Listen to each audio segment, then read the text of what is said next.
Na 98 FM, programa Conhecendo o Espiritismo.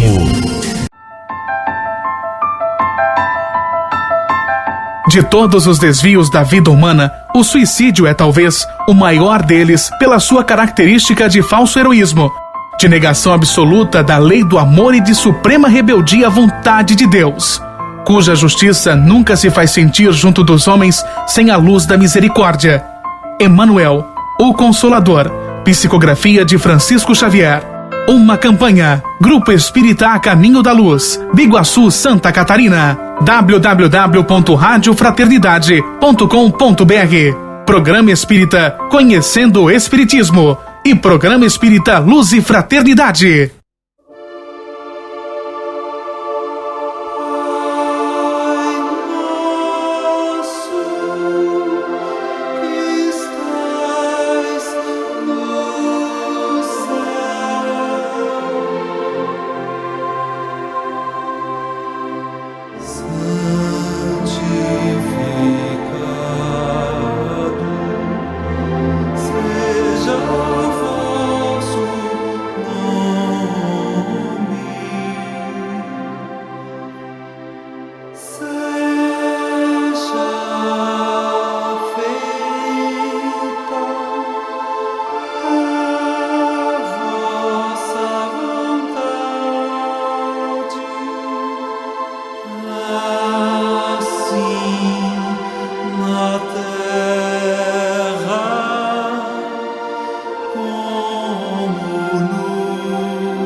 Bem-aventurados os misericordiosos.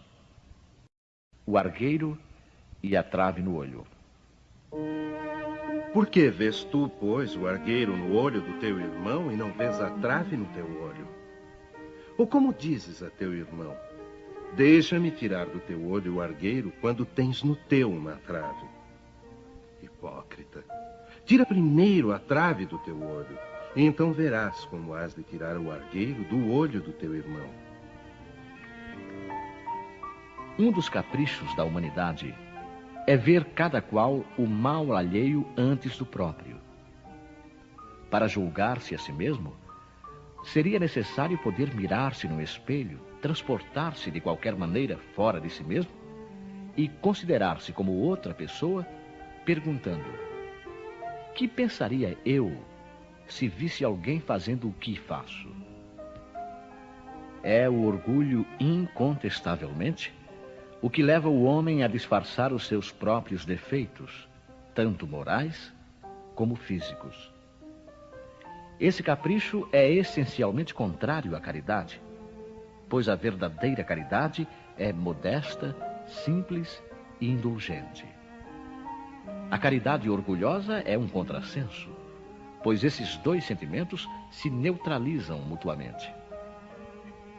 Como, de fato, um homem bastante fútil para crer na importância de sua personalidade e na supremacia de suas qualidades, poderia ter ao mesmo tempo bastante abnegação para ressaltar nos outros o bem que poderia eclipsá-lo, em lugar do mal que poderia pô-lo em destaque.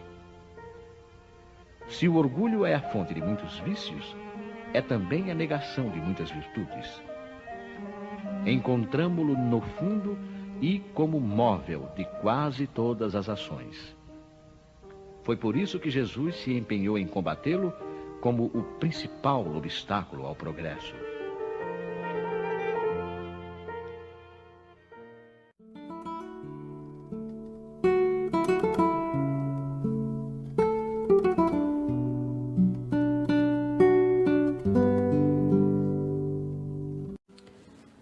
Os indivíduos em plenitude não negam suas emoções, permitem que elas venham à tona e, como elas estão sob seu controle, reconhecem o que estão lhes mostrando sobre seus sentimentos, suas inclinações e suas relações com as pessoas. As emoções devem ser integradas, ou seja, primeiramente devemos nos permitir sentir.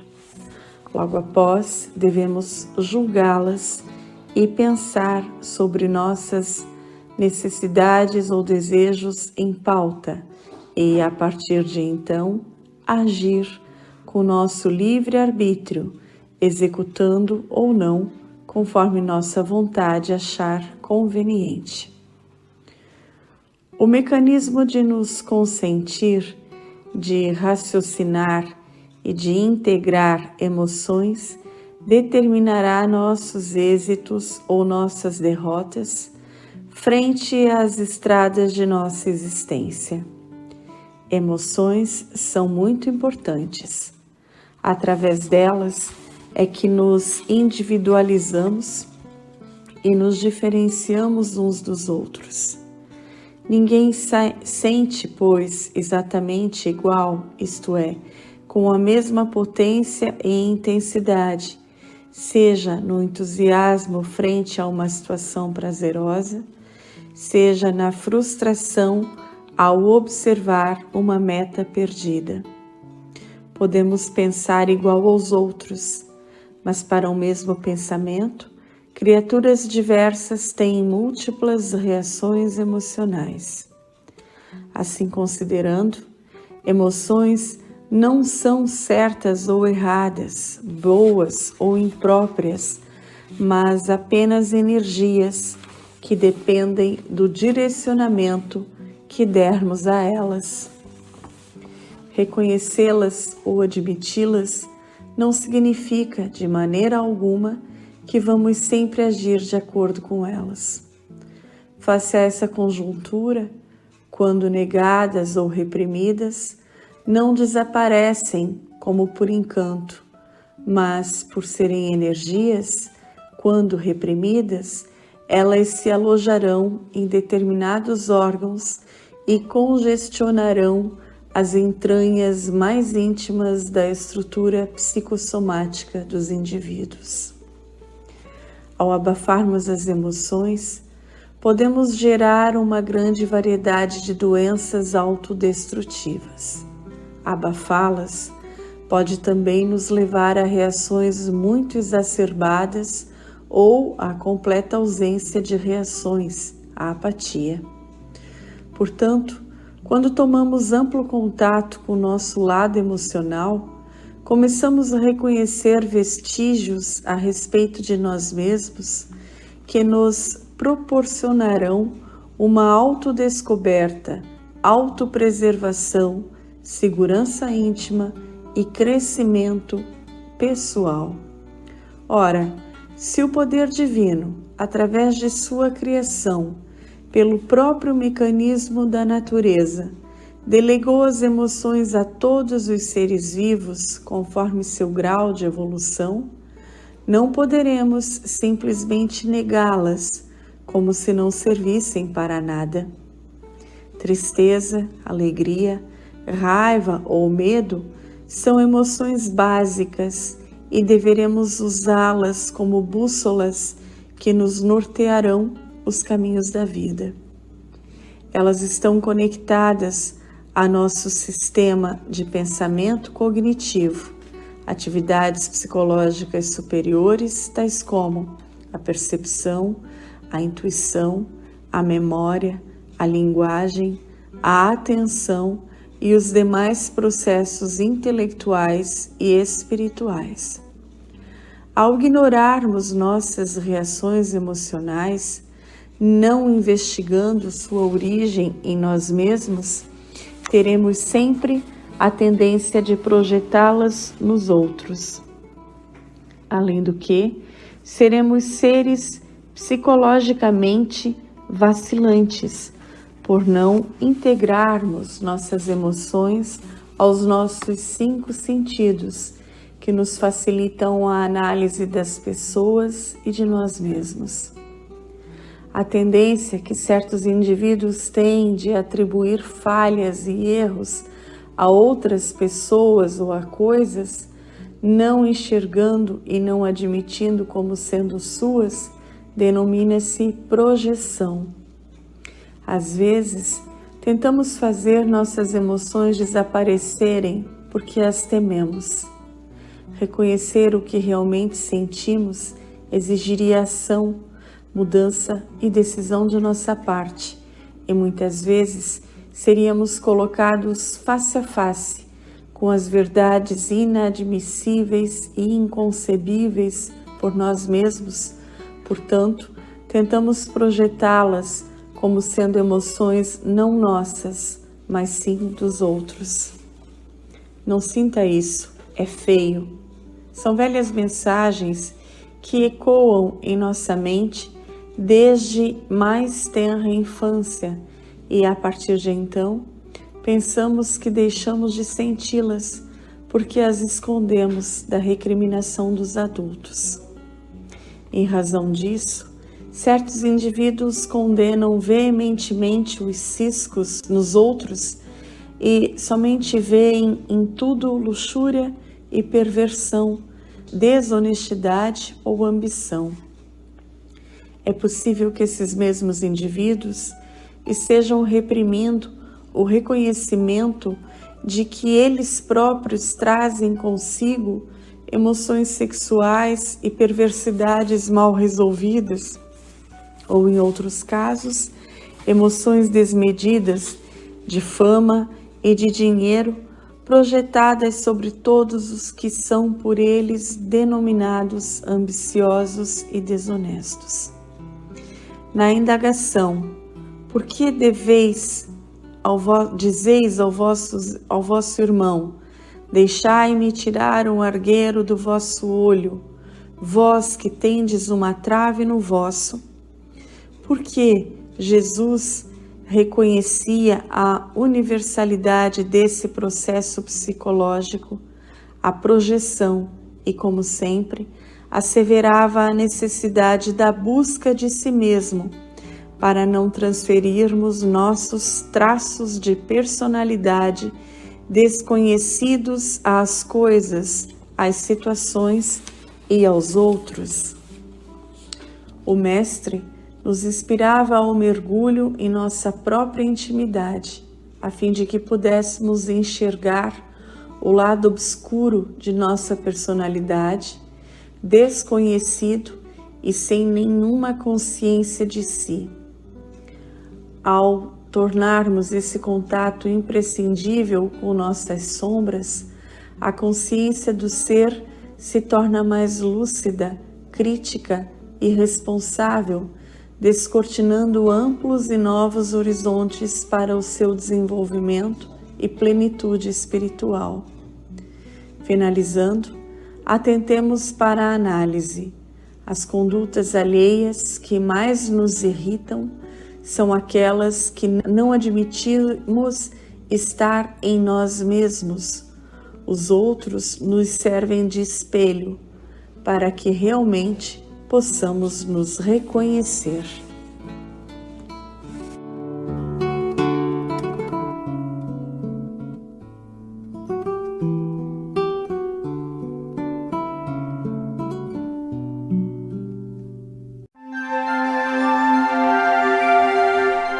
A trave e o argueiro.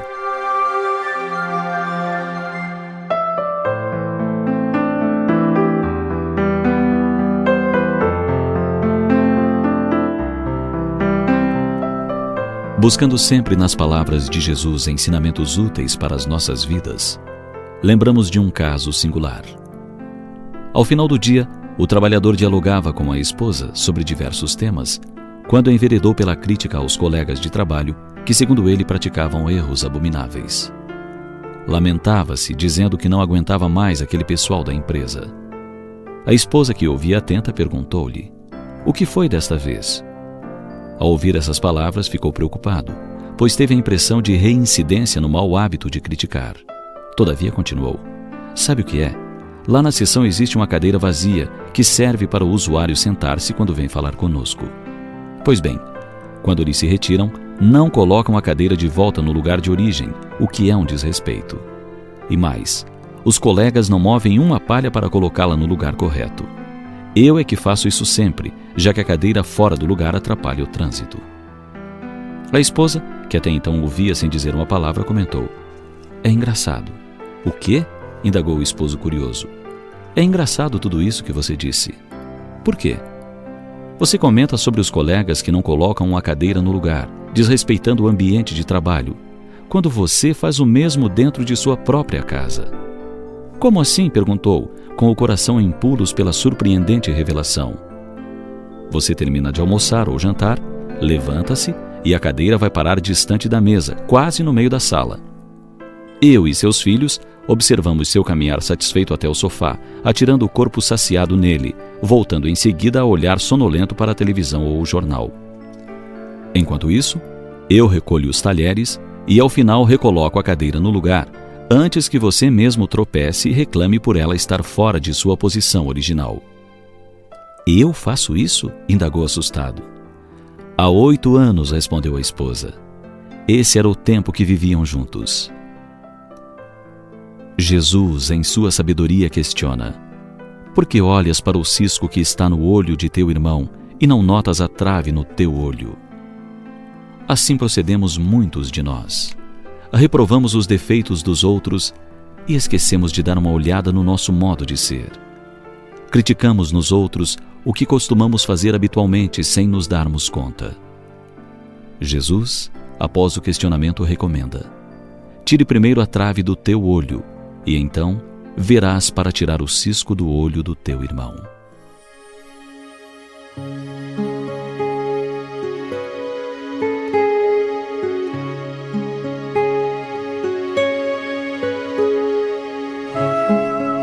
Antes de levantar a voz para criticar quem quer que seja, voltemos o olhar para a nossa própria situação. Observemo-nos constantemente para não cairmos no mesmo equívoco do esposo que deixava a cadeira fora do lugar e criticava esse comportamento nos colegas. Como podemos perceber, os ensinos de Jesus são sempre oportunos e atuais. Basta que saibamos entendê-los. Pensemos nisso.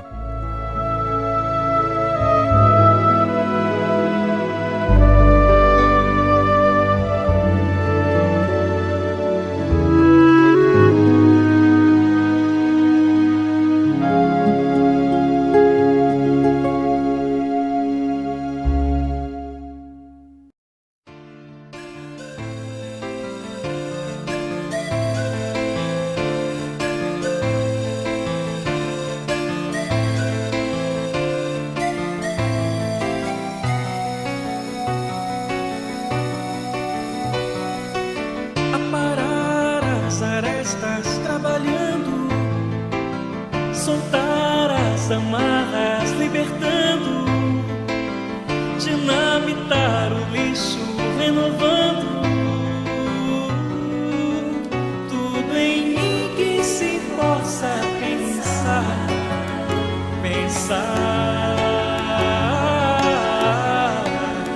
mesmo que algo me impeça de andar.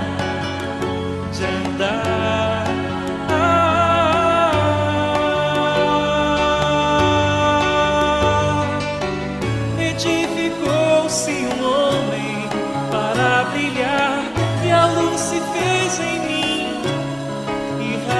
irradiar.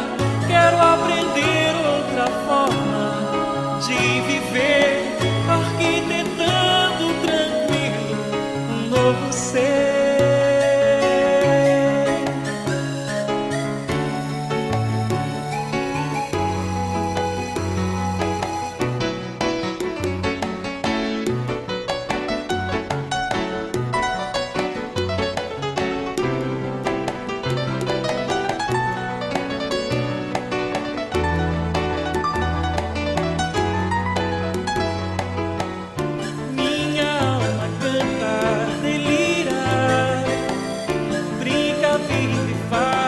Obras-primas e a força do querer se amplia.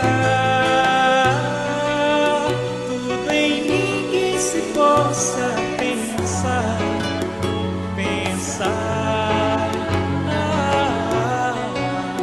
mesmo que algo me impeça de andar,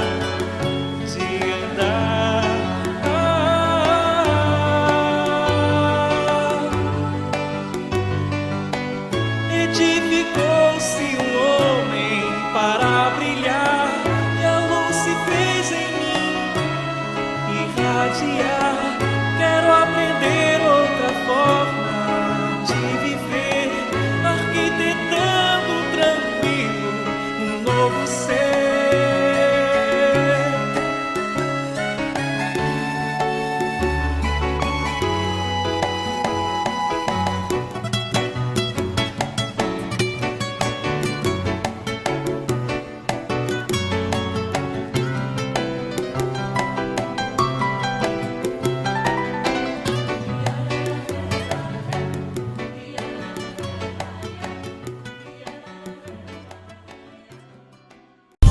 Na 98 FM, programa Conhecendo o Espiritismo.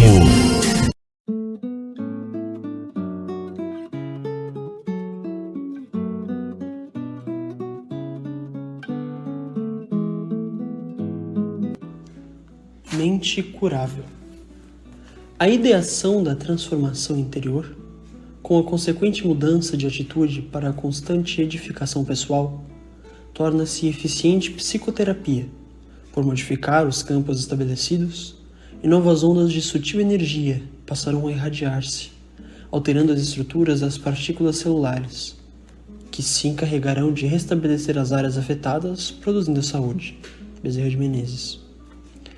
Crie cada vez mais paisagens mentais alegres, otimistas, saudáveis. Na mente pessimista está a maioria das nossas doenças. A mente pode ser comparada a uma casa. A doença e a saúde são como duas pessoas que gostariam de morar com você e que têm gostos muito diferentes. Ao contrário da saúde, a doença não aprecia a casa limpa, arejada e enfeitada de amor e paz. Existe grande diferença entre ser doente e estar doente. Cuidado com isso. Quem se julga um doente define a própria natureza, algo permanente e, portanto, com reduzidas chances de mudar. Mas quem está doente revela uma condição momentânea, passageira. Quem é, permanece. Quem está, deixará esta condição a qualquer momento. Jamais pense ou diga, eu sou doente. Diga apenas, eu estou doente. É na mente que fazemos essa diferença. A pessoa que se enxerga doente acredita que sua natureza é assim, como se a doença fosse a pele que revestisse seu corpo. Ela cria toda uma atmosfera enferma, pois se comporta como doente, veste-se como doente, fala como doente e pensa como doente. Diria que nesses casos os prognósticos de cura são impossíveis se a pessoa não mudar a percepção da enfermidade em sua vida. O ambiente que criamos em nossa mente definirá nossas chances de cura ou manutenção da enfermidade. Vamos arejar nossa mente com otimismo, boas conversas, boas companhias, leituras edificantes, música agradável, ideais fraternais e muito bom humor, pois com isso a saúde residirá conosco. Toda ajuda espiritual em favor da saúde depende da existência de um ponto de contato entre nós e as forças divinas, Nas curas que realizava, Jesus nunca prescindiu de um mínimo de colaboração dos enfermos. Ele exortava a todos o que buscavam, o exercício da fé e a necessidade de uma conversão de vida. A providência divina jamais nos favorecerá com alguma cura, sem que perceba em nós o brotar das sementes da transformação interior. É preciso haver alguma ressonância entre a nossa vibração e a vibração divina. Um ponto em comum que nos ligue, por semelhança às forças curativas. Deus é o auxílio constante. Exatamente nesse instante, Ele o inunda de energias amorosas aptas a curá-lo. Mas será que já o colocamos em condições espirituais de recebermos a cura? Recuperar a saúde depende da nossa capacidade de regeneração íntima diante dos reveses da vida. A cristalização de sentimentos negativos impedirá que as próprias células e órgãos também se regenerem diante dos inevitáveis insucessos que todos experimentam na jornada. Regeneração interior é a palavra-chave quando se pensa em cura. Nosso corpo foi concebido por Deus com essa incrível capacidade de restauração. Basta ver o que acontece quando você tem algum ferimento. Sem a sua vontade, o corpo desenvolve mecanismos para fechar a lesão, cicatrizando-a. Quando o corpo adoece, todo o nosso sistema de defesa entra em alerta para debelar o mal e restaurar o equilíbrio da saúde. No entanto, esse poder regenerador pode ser afetado quando a nossa mente se recusa a fechar as feridas da alma, e geralmente isso ocorre por causa do nosso orgulho. Se nos olharmos bem fundo, perceberemos que a maioria das nossas enfermidades nasce das nossas crises de orgulho ferido. Quanto mais as ocorrências tristes do passado estiverem ocupando espaço em nosso coração, mais as células e órgãos viverão sob o fluxo de energias deletérias, minando o nosso sistema de recuperação da saúde. Como se deve trocar o óleo de um veículo de tempos em tempos, a fim de que as impurezas acumuladas não danifiquem as engrenagens do motor, precisamos também injetar óleo novo no carro da nossa vida, pois o cultivo das reminiscências negativas faz o corpo adoecer. Há pessoas que insistem em dramatizar e reavivar constantemente os episódios infelizes vividos, tanto aqueles em que se sentiram vítimas, como aqueles em que foram os algozes da infelicidade alheia. São prisioneiras de suas próprias histórias. Assim agindo, acumulam um perigoso lixo mental responsável pelo declínio das suas forças naturais de restauração da saúde. Vivem sempre enfermas porque não se cansam de mexer no lixo. Em seu encontro com a mulher adúltera, Cristo não lhe atira as pedras de recriminação.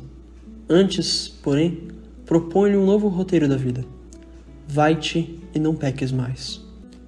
Tiremos logo a lama de nossos olhos, para que assim sejamos capazes de enxergar que hoje é um novo dia, e que o melhor tempo para recomeçar, refazer o caminho e seguir adiante, se chama agora.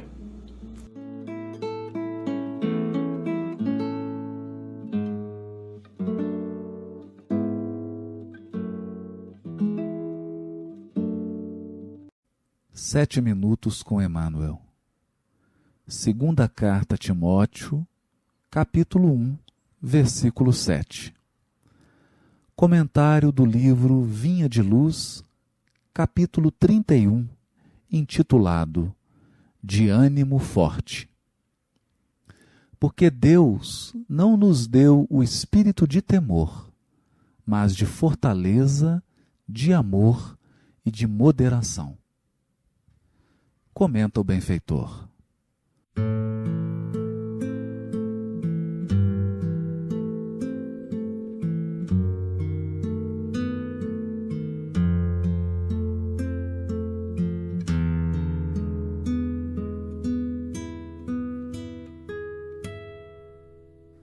Não faltam recursos de trabalho espiritual a todo irmão que deseje reerguer-se, aprimorar-se, elevar-se. Lacunas e necessidades, problemas e obstáculos desafiam o espírito de serviço dos companheiros de fé em toda parte. A ignorância pede instrutores, a dor reclama enfermeiros, o desespero suplica orientadores. Onde, porém, os que procuram abraçar o trabalho por amor de servir? Com raras exceções, observamos, na maioria das vezes, a fuga, o pretexto, o retraimento. Aqui há temor de responsabilidade, ali receios da crítica, acolá pavor de iniciativa em benefício de todos. Como poderá o artista fazer ouvir a beleza da melodia se lhe foge o instrumento? Nesse caso, temos em Jesus o artista divino e em nós outros, encarnados e desencarnados, os instrumentos dele para a eterna melodia do bem no mundo. Se algemamos o coração ao medo de trabalhar em benefício coletivo, como encontrar serviço feito que tranquilize e ajude a nós mesmos? Como recolher felicidade que não semeamos, ou amealhar dons de que nos afastamos suspeitosos? Onde esteja a possibilidade de sermos úteis, avancemos de ânimo forte para a frente, construindo o bem, ainda que defrontados pela ironia, pela frieza ou pela ingratidão. Porque conforme a palavra iluminada do apóstolo aos gentios, Deus não nos deu o espírito de temor, mas de fortaleza, amor e moderação. Nessa belíssima página do benfeitor Emmanuel, desenvolve-se o tema abordado na mensagem anterior. Aqui, o benfeitor adota outro ângulo, outro ponto de vista e encara o assunto de uma perspectiva diferente.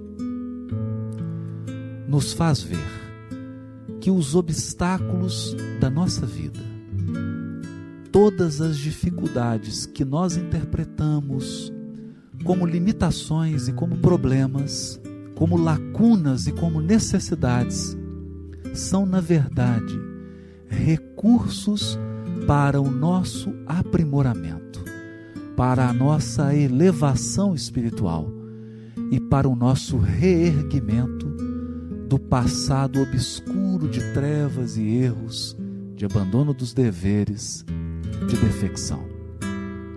Por essa razão, diz-nos o benfeitor, que ao defrontarmos a ignorância, devemos exercer o papel de instrutores.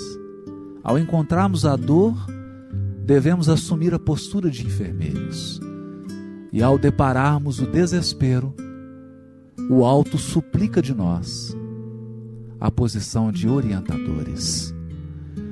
Para isso, devemos abraçar o trabalho, mas por amor ao serviço, não por amor a vantagens pessoais, não para alimentar o nosso orgulho e a nossa vaidade, não para estimularmos o nosso egoísmo, porque o orgulho e o egoísmo são incapazes de sustentar a chama dos nossos ideais no trabalho do bem. Somente o amor ao serviço pelo próprio serviço é capaz de nos manter firmes e fortes diante dos desafios que aguçam nossas capacidades, nossas potencialidades. Quando abraçamos o trabalho por amor ao serviço, Jesus nos utiliza como instrumentos do bem e extrai de nós a melodia divina do trabalho do bem no mundo, nas belíssimas palavras de Emmanuel. É preciso tirar as algemas que prendem no nosso coração ao medo e trabalhar sim em benefício coletivo, em benefício do bem comum e não apenas do nosso bem individual, a fim de que o serviço feito em favor do próximo tranquilize o nosso medo. O que nós entregamos ao semelhante vem ao nosso encontro como advogados do nosso espírito.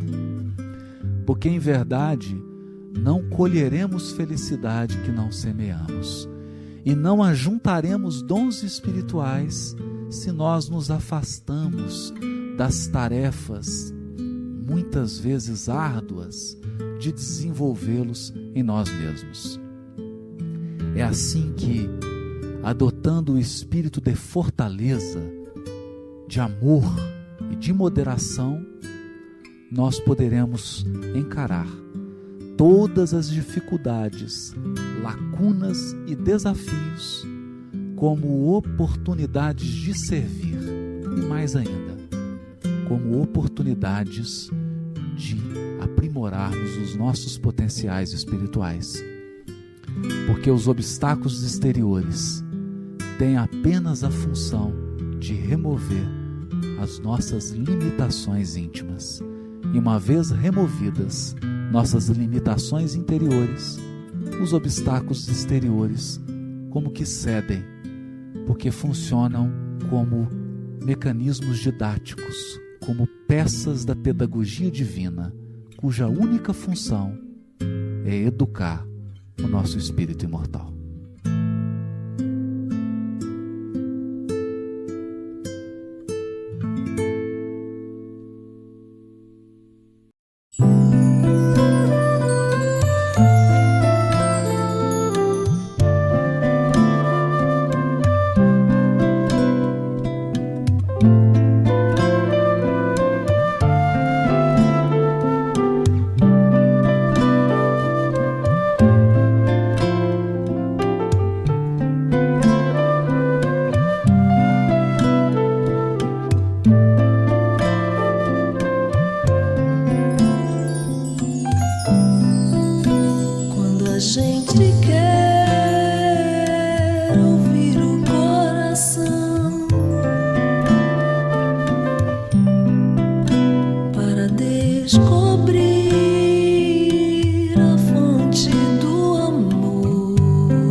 Pra crescer,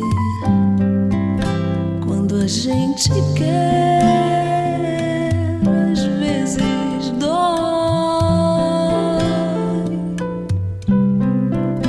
É olhar pra dentro, bem nos olhos, desvendar mistérios, desatar mil nós,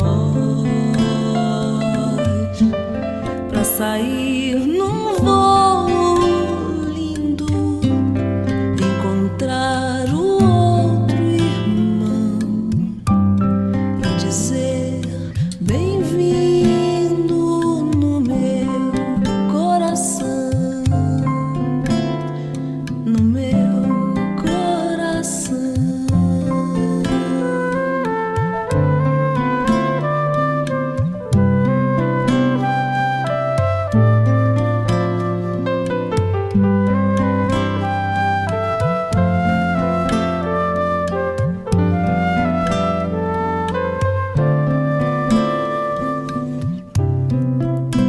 É olhar pra dentro, bem nos olhos,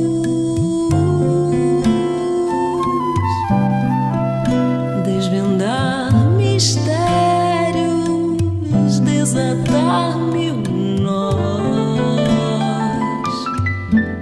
pra sair num voo lindo, encontrar o outro irmão e dizer bem-vindo no meu coração,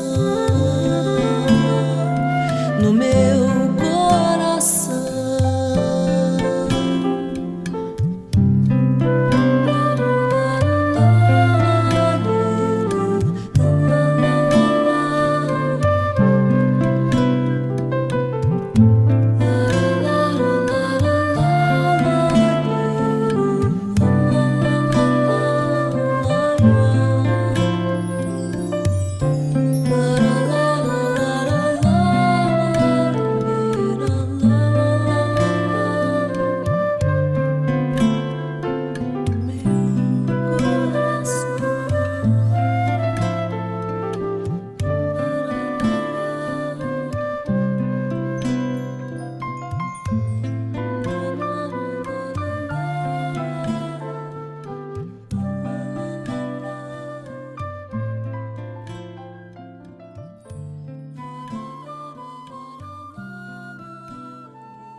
A caridade é um exercício espiritual.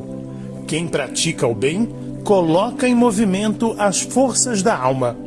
Quando os espíritos nos recomendam com insistência a prática da caridade, eles estão nos orientando no sentido de nossa própria evolução. Crê em ti mesmo. Age e verá os resultados. Quando te esforças, a vida também se esforça para te ajudar. Quanto mais te convences de que podes ser feliz, de que tens em ti os atributos da paz, ação, resistência e amor, mais as facilidades chegam a ti. No entanto, se preferes viver em lamentações, na recusa à prática do bem ou no cultivo de vícios, ergues desnecessariamente barreiras a ti mesmo. Tudo tem seu apogeu e seu declínio. É natural que seja assim. Todavia, quando tu parece convergir para o que supomos o nada, eis que a vida ressurge, triunfante e bela. Novas folhas, novas flores, na infinita bênção do recomeço. Chico Xavier. Campanha contra o suicídio. Divulgação do Grupo Espírita A Caminho da Luz de Biguaçu, Santa Catarina. Programa Luz e Fraternidade e Conhecendo o Espiritismo e Web Rádio Fraternidade. Valorize a vida, aprenda a viver feliz.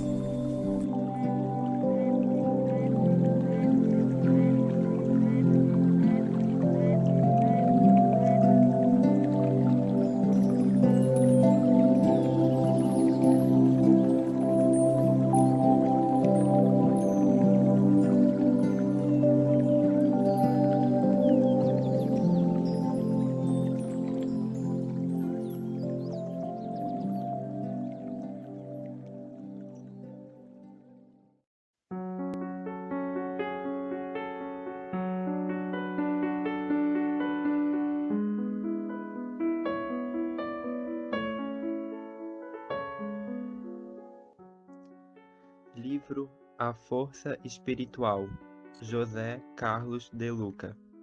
Capítulo Siga em Frente. Não permita que os reveses da vida o impeçam de marchar adiante. A vida exige movimento constante e o progresso em quaisquer de suas manifestações. Sempre nos pedirá um passo à frente. Se insistir em apenas olhar para trás, jamais enxergará a vida nova que o espera agora mesmo. A vitória não pertence aos que jamais caíram, mas aos que logo se levantaram depois de suas quedas. Aprender com os próprios erros é um dos melhores segredos do sucesso. Se você permanecer preso ao sentimento de vergonha pelo insucesso, jamais conhecerá a estrada da vitória. Seguir em frente, apesar das dificuldades, é a maneira mais eficiente de se desvincular das derrotas. Não se deixa de viver quando se morre. Morremos quando deixamos de lutar. Ao acordar a cada novo dia, recorde-se de que você é uma nova criatura e, portanto, em condições de não mais repetir pensamentos e comportamentos autodestrutivos. A felicidade está diretamente ligada à nossa disposição de renovação diária das atitudes. A escolha sempre vai por nossa conta. Se você insistir em cultivar mágoas, culpas e fracassos, saiba que a infelicidade dificilmente baterá à sua porta. Não reprise acontecimentos desfavoráveis. Libere-os o quanto antes da sua vida, a fim de que as constantes recordações negativas não o deixem doente e incapaz. Cada um prepara a cama onde vai dormir. Não importa o tamanho do problema que o aflige no momento. Se você se dispuser a não lhe dar tanta importância, a perdoar as pedras do caminho e a seguir em frente trabalhando pelo melhor, tenha certeza de que o tempo se encarregará de deixar qualquer dificuldade enterrada no chão do passado.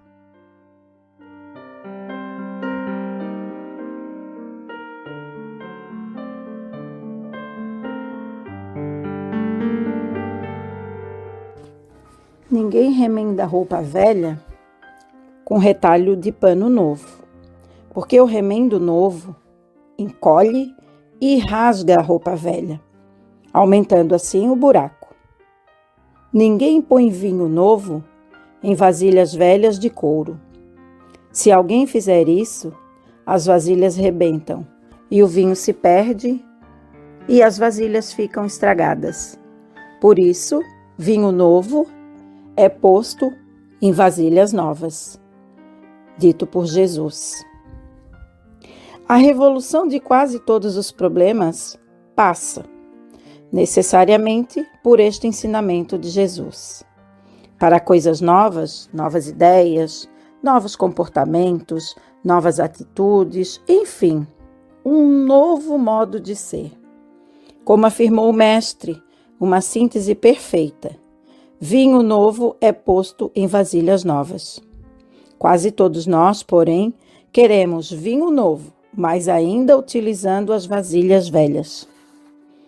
Pretendemos uma vida nova, mas não abandonamos as coisas velhas que estão empoeiradas dentro de nós. Não raro, quando adoecemos, pretendemos a cura, que é o vinho novo. Porém, queremos manter os mesmos comportamentos que nos levaram à enfermidade, que seria a vasilha velha.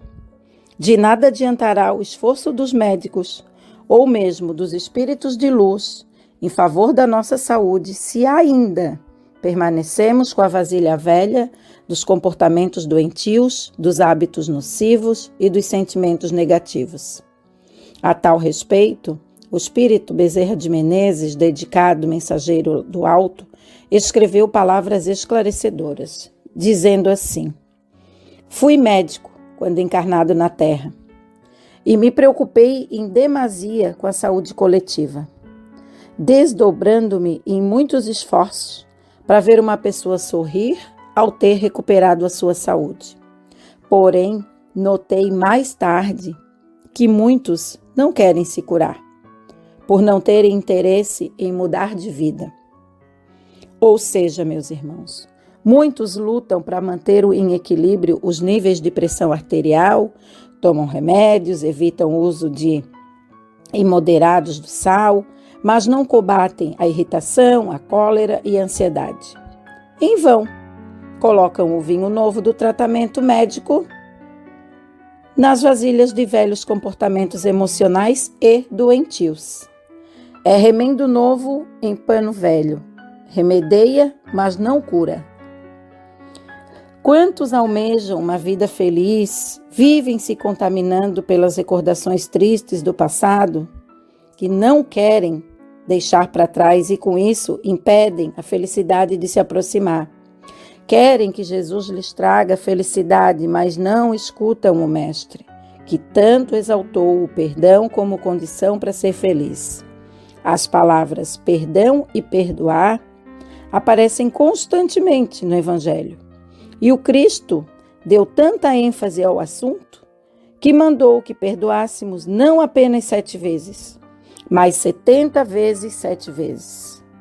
O número 7 geralmente é interpretado como o número da perfeição. E é por isso que, na visão do Cristo, ninguém progredirá na vida, nos aspectos físicos, emocional, mental e até espiritual, sem fazer do perdão uma prática diária. E hoje a ciência vem comprovando esta verdade.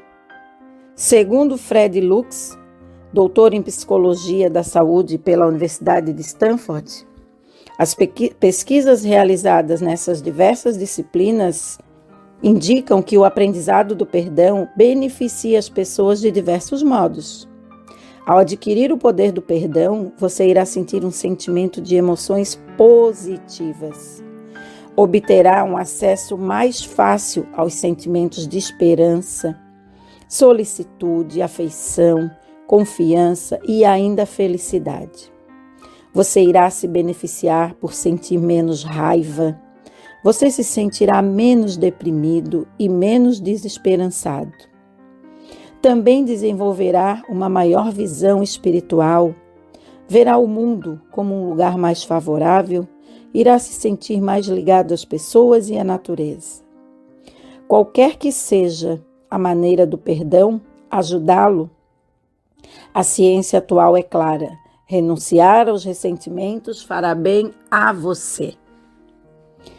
Outras tantas pessoas insistem em dar importância demasiada aos aspectos negativos da vida e assim não notam quantas coisas boas estão acontecendo, sendo fácil perceber que agindo desta maneira jamais se sentirão felizes, porque seus olhos estão contaminados pelas coisas negativas. Outras esperam que a felicidade venha na carruagem dos grandes acontecimentos e assim passam a vida numa expectativa que nunca se confirma, pois a felicidade geralmente se esconde nas coisas simples da vida. O sentimento que bate à nossa porta é o convite à renovação, e renovar é uma ação nova, um jeito diferente de ver, entender, fazer as coisas. É claro que existem áreas da nossa vida em que tudo está caminhando para o bem. São os setores em que nós estamos fazendo o que é certo e adequado ao nosso nível de evolução. No entanto, o sofrimento vem cutucar as áreas que estão precisando de renovação, em que nós já temos condições de agir de forma melhor e mais adequada ao nosso nível de consciência. E nisso consiste a proposta de Jesus, meus irmãos, para coisas novas, para novas atitudes. Essa é a proposta. Para vinho novo, novas vasilhas. Paremos então de remendar a nossa vida com velhas atitudes. Troquemos de roupa. Joguemos fora aquela velha calça da rebeldia. Troquemos logo a camisa do desânimo. Tiremos os sapatos da preguiça. Arranquemos as vestes da falta de amor. Precisamos de roupa nova. O amor é a nova coleção da nossa vida. Vamos nos vestir de coragem, de alegria, bom ânimo, perdão, confiança e perseverança acima de tudo. E somente assim, com novas roupas, a vida se renovará para todos nós. E que assim seja.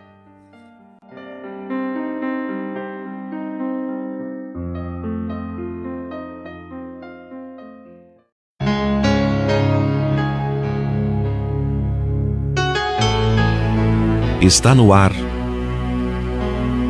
Momento Espírita, o programa que traz o Espiritismo para bem perto de você.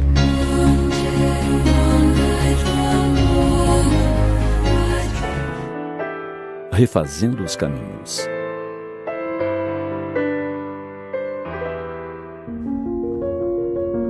Refiz os caminhos de outrora. Voltei a ser menino. Depois fui moço e, enfim, maturidade. Contornei os antigos charcos, recordando quão fácil é se perder no lodo. Abracei os adversários do tempo passado e os fiz amigos, sem perceberem quem eu era. Protegi os que antes havia relegado ao abandono, fazendo-os mais importantes do que eu. Ensinei meu ego a se calar e a contemplar. Arrumei a sala para que o self pudesse se sentir confortável e contar histórias de Deus. Refiz os caminhos de outrora. Vesti-me de eu profundo e ganhei novo sentido. Despedi-me do que era excesso. Tomei novo mapa nas mãos. Jesus como modelo. O amor como missão. O dia que entendermos quão bela é a proposta da reencarnação, daremos passo decisivo para estarmos mais próximos do Criador. Falta a Deus ao homem materialista. Falta a Deus à alma imediatista, seduzida pelas armadilhas do desejo, do prazer a qualquer custo. Há uma desconexão tão grave e de tanto tempo que esse reconectar também exige um trabalho longo e dedicação. Curioso, pois não se trata de se conectar com um Deus lá fora, o Deus gigante, o Deus implacável em seu trono espetacular. Trata-se da conexão íntima de cada um. Esse caminho vai se dando na medida da compreensão das suas leis, a forma com que o Criador atua no universo, os seus mecanismos sublimes. A lei da reencarnação é um deles. O mesmo ser tendo diversas oportunidades, diversificadas experiências em papéis distintos para se desenvolver em todas as áreas do conhecimento e da moralidade. Uma proposta inigualável, somente podendo ser estabelecida por um ser extraordinário, único, onipotente. Vestimos novos corpos, renascemos em novas famílias, com novos nomes, novas culturas, propondo-nos a um curso intensivo para nos melhorarmos, intelectual e moralmente. Nesse processo, aproveitamos para fazer reajustes, aparar arestas, quitar débitos adquiridos pela lei de causa e efeito, que nos faz responsáveis pelos nossos atos, obrigando-nos a colher o que plantamos. Voltamos a ser estranhos uns aos outros. Natural. Muito melhor começar do zero com nova identidade, amar como se fosse a primeira vez. Os anos na Terra vão juntando o eu antigo com o eu novo. Vão reunindo os afins e os adversários, dando-lhes as chances de retomar os caminhos. Lembremos disso. A reencarnação nos propõe refazer caminhos. Quando voltarmos a pender para nossos maiores vícios morais, quando estivermos a ponto de cair mais uma vez, recordemos da proposta do Criador. Refazer caminhos. É uma nova chance. Não a desperdicemos. Hoje, temos condições de sermos seres despertos, mais donos de nossos destinos, donos de nós mesmos, quando nos aplicamos à tarefa do autoconhecimento. Temos um mestre, modelo e guia para as ações e pensamentos. Não nos permitamos continuar a ser o que éramos. Nada na natureza permanece igual. Tudo se renova. E a nova vida é o convite para fazermos o mesmo. Vamos refazer os caminhos.